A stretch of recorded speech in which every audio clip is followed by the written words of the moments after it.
الشخص اللي بيبقى حاسس بالضياع ده بيبقى واصل لحتة كده زي مفترق طرق، يعني بيبقى واقف في النُص ما بين حياته اللي كان عايشها قبل كده، وما بين إن هو يسأل نَفْسه طَب أنا مبسوط؟ طَب هو اللي أنا باعمله ده صح؟ وبيبدأ بقى فجأة أولوياته والlist اللي كان حاططها للأولويات بتاعته فجأة كده يقف قدامها، فبيلاقي نفسه واقف فترة كبيرة جدًا في النُص مش عارف يكمّل وهو مش مبسوط والّا يغيّر، طَب أنا خايف من التغيير، أنا خايف من المجهول. طيب هل أصلًا التغيير حاجة وحشة؟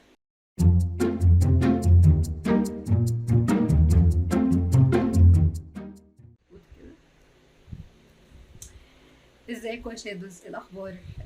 رجعت بعد سنة في مثل هذا الوقت. أنا كنت باقدّم أول حلقة على اليوتيوب channel هنا، ووقفت ورجعت.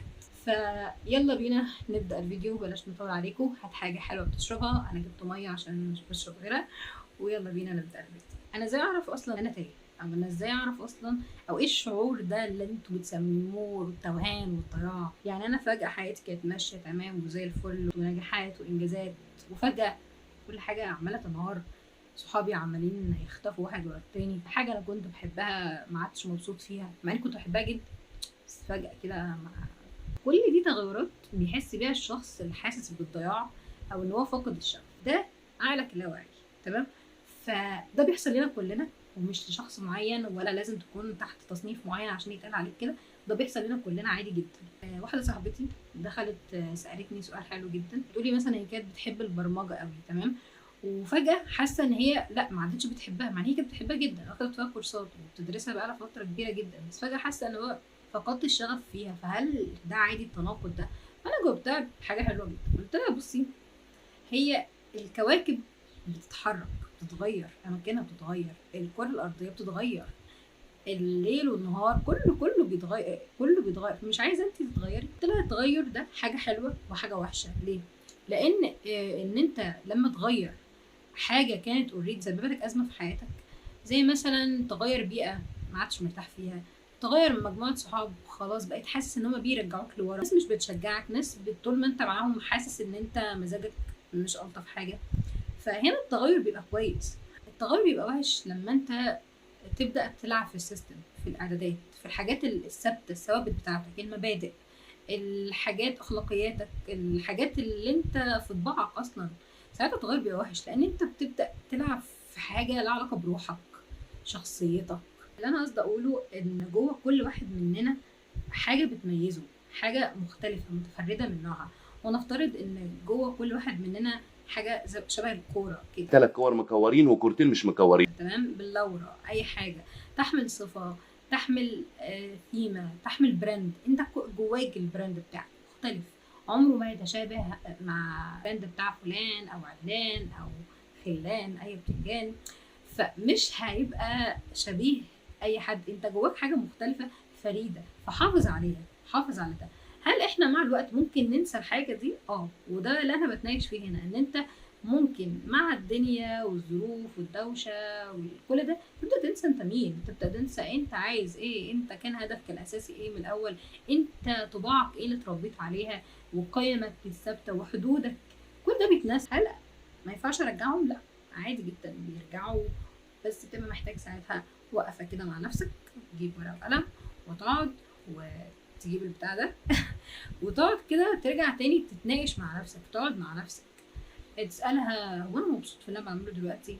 طب الناس اللي معايا أنا راضية عنهم كفاية؟ هل هم شبهي؟ أنا كنت بعمل كده من سنة ولا من سنتين؟ هل علاقتي مع ربنا كويسة؟ هل علاقتي مع بابايا ومامتي واخواتي والدنيا دي الناس القريبة مني بجد علاقتي بيهم كويسة؟ وليكن مثلا هسميك مدحت، فعايزين مدحت يرجع تاني لنفسه، مدحت يفتكر مين مدحت، مدحت كان عايز ايه، مدحت كان بيحلم بايه، مدحت دخل الكلية دي ليه، مدحت اشتغل الشغلانة دي ليه، مدحت اخد الكورس ده ليه. فاهم قصدي يا مدحت؟ طيب يا سيدي، قعدت جوه نفسك وخلاص اكتشفت ان انت فعلا مش مبسوط ومش مرتاح وتهت فعليا، ولقيت نفسك خلاص عايز تغير. ايه المفروض ان انا اعمله؟ المفروض ان انت لما تبدا تقرر ان انت تغير، تشوف اول حاجه البيئه اللي حواليك، تشوف اول حاجه مين اقرب الناس ليك، لان الناس دي تاثيرهم عليك من كلام هو اكتر حاجه واول حاجه بتوصل لهنا. فده طول ما هنا ده متخزن بحاجات مش كويسه، طول ما انت هتبقى خالص يعني. تمام. فمحتاجين الاول نشوف البيئه اللي حواليا، او مين اكتر ناس بقضي معاهم وقت، او مين الناس اللي كلامهم فعلا بيأثر فيا، وابدا اشوف هل الناس دي بتطلعني لقدام، هل الناس دي بتشجعني، هل الناس دي عايزه مصلحتي، هل الناس دي ببقى مبسوط وانا معاهم، هل كل دقيقه بقضيها معاهم تستاهل. فده حاجه مهمه، ده سؤال مهم، وتبدا بقى تشوف الحته دي وتشتغل عليها. طبعا قبل كل الحاجات دي علاقتك بربنا، دي اول علاقه بقى تبدا ان انت تظبطها، ان انت تبدا تشوف كده هو انا بعمل اللي عليا مع ربنا. ما تقوليش بقى بصلي، كلنا بنصلي، بس هل انت بتصلي بخشوع؟ هل انت بتكلم ربنا في صلاتك؟ هل انت بتدعي لربنا بالحاجات اللي انت نفسك تتغير في حياتك؟ على فكره انا مش بقول كده عشان انا بيرفكت، احنا كلنا عندنا اخطاء، كلنا بتيجي علينا ايام كتير جدا وبنقصر، بس خليك دايما فاكر ان ربنا دايما فاتح الباب ان انت ترجع له في اي وقت، لان ربنا من اسماء الله الحسنى ان ربنا الرحمن، يعني رحمته وسعت كل شيء.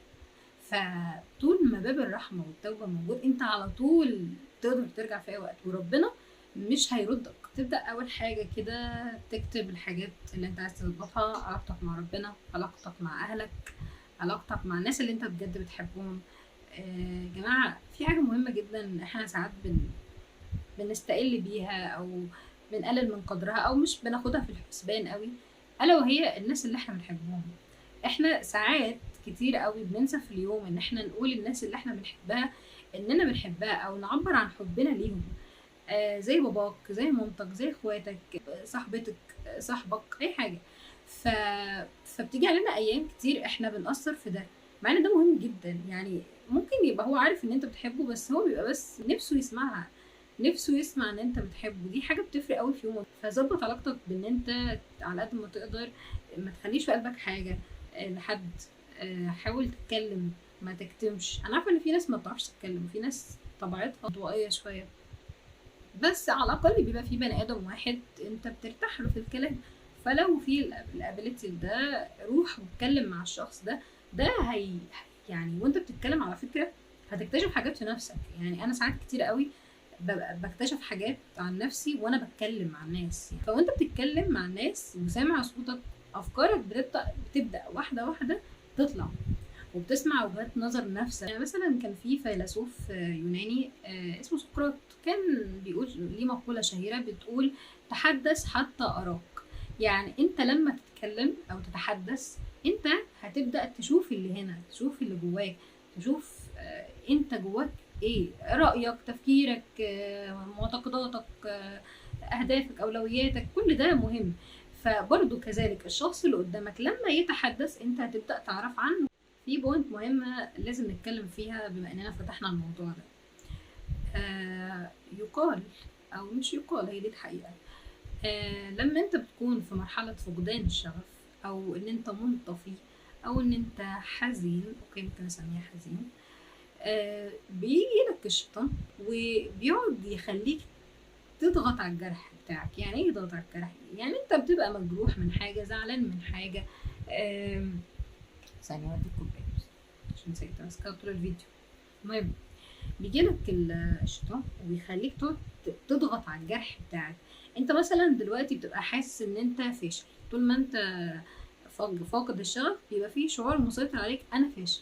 فبتبدا بقى تفتح التيك توك وتسكرول بقى، او تقلب على السوشيال ميديا عامه، وتلاقي بقى فيديوهات، او مثلا تفتح لينكدين، يا نهار اسود، وتلاقي بقى ايه كل الحاجات اللي ممكن تخليك استغفر الله. بلاش نضغط على الجرح يا جماعه بتاعنا، بلاش حد يكون حاسس انه وحيد ويروح يسمع اغاني بقى وتامر عاشور بقى واغاني عن الوحده. مش ناقص، ما تبقاش الدنيا جايه عليك وانت رايح تزود على نفسك.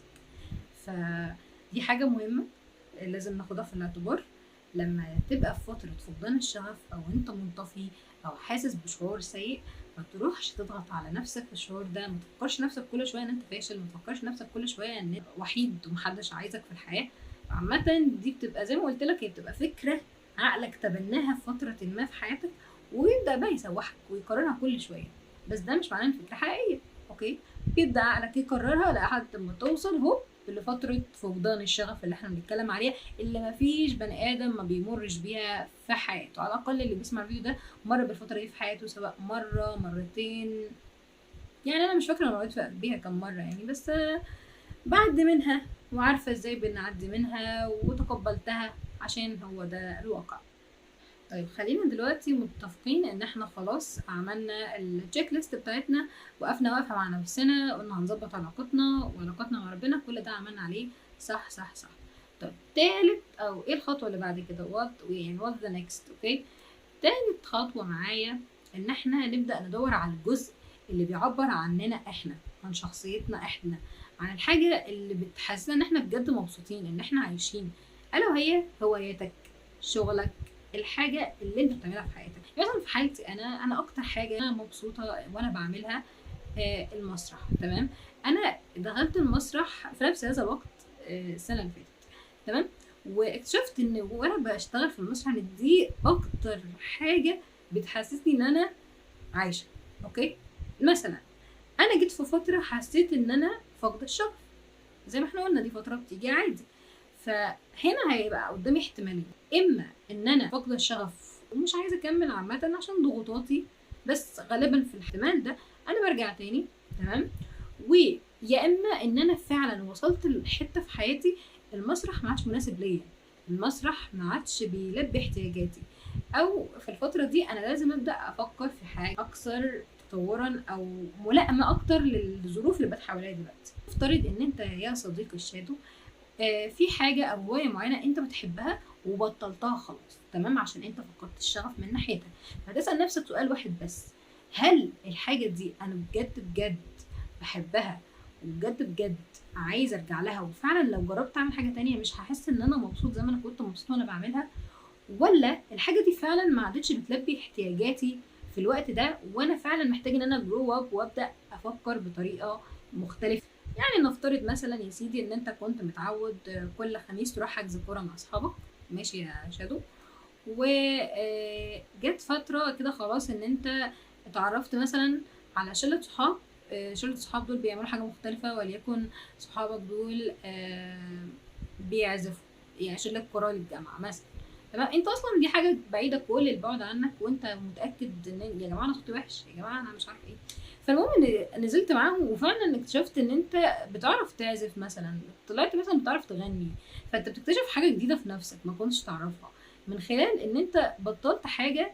وليكن انت خلاص انت واحد بتنزل كل يوم تلعب كوره مع اصحابك، بس انت بطلت ده وفضيت المكان بقى عندك فراغ، فخلاص جربت حاجه جديده، هوب اكتشفت ان انت بتعرف تعمل حاجه. مثلا لو حد سالني انت بتعرف تطبخي ولا لا، انا ما اقدرش اجاوب غير لو انا جربت، يعني ما اقدرش اقول له لا، ما هو انا ما جربتش وانا هعرف منين. تمام، في حاجه بقى قيس ده على كل حاجه. انت بتعرف تكتب روايات؟ انا مش عارفه اجاوب ليه، انا ما جربتش. انت جربت؟ انت ما جربتش. فلما تجرب ساعتها تقدر تحكم على الحاجه، ساعتها تكتشف حاجات في نفسك.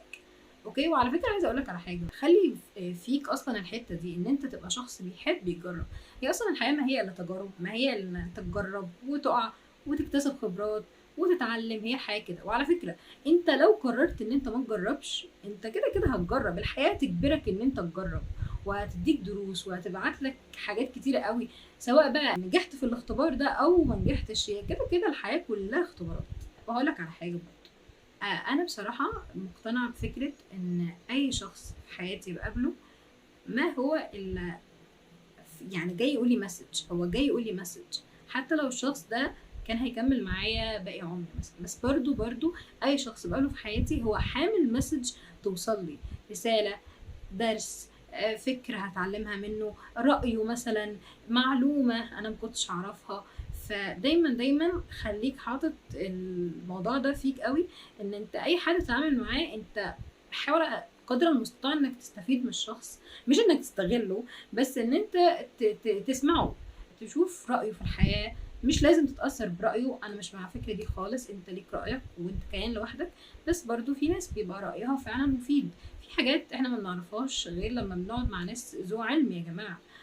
فخليك شخص منفتح كده، ده هيرجع لك الشغف على فكرة، في ان انت مثلا وليكن قاعد مع واحد صاحبك وفتحتوا موضوع عن معلومات عن الحرب العالمية التانية مثلا، وانت عمرك في حياتك ما كنت بتقرا عن التاريخ ولا تعرف اي حاجه عن الحاجات دي.